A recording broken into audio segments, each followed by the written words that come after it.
গত দুদিনের টানা বর্ষণে ভারতের ত্রিপুরার পাহাড়ি ঢলে ফেনীর মুহুরী নদীর 4টি স্থানে ভাঙন, 4 গ্রাম প্লাবিত। ফেনীর ফুলগাজীর উত্তর দৌলতপুর থেকে বিস্তারিত জানাতে যুক্ত হচ্ছেন প্রতিনিধি দিদারুল আলম।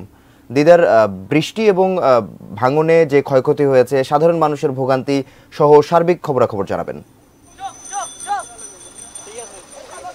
আপনি যেমনটি বলছিলেন, আসলে গত দুদিনের যে টানা বর্ষণ, সে টানা বর্ষণে কিন্তু আসলে ফেনীর যে মুহুরী নদী রয়েছে, সে মুহুরী নদীর 4টি পয়েন্টে ভাঙন দেখা দিয়েছে। সে ভাঙনে আসলে এখন পর্যন্ত আমরা যেটুকু খবর পেয়েছি সে তথ্য অনুযায়ী আসলে 4টি গ্রাম প্লাবিত হয়েছে এবং এর পাশাপাশি প্রায় এখন পর্যন্ত 10,000 মানুষ পানিবন্দী রয়েছেন বলে আমরা যেটি জানতে পেরেছি। এর পাশাপাশি এখানে মাছের ঘের, বীজতলা সহ বিভিন্ন কৃষির আসলে ক্ষতি হয়েছে।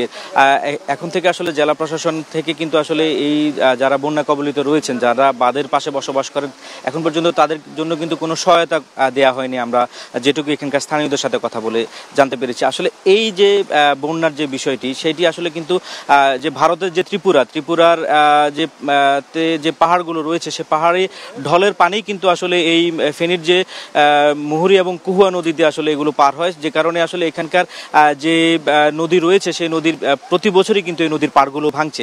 যে কারণে আসলে এখানকার স্থানীয় যে মানুষগুলো রয়েছেন, তারা বলছেন যে আসলে এখানে যে নদীর বারবার ভাঙার পরে যে বাঁধ দেওয়া হয়, এভাবে বাঁধ না দিয়ে তারা চাচ্ছে যে আসলে এখানে যেন স্থায়ী বাঁধ করা হয়।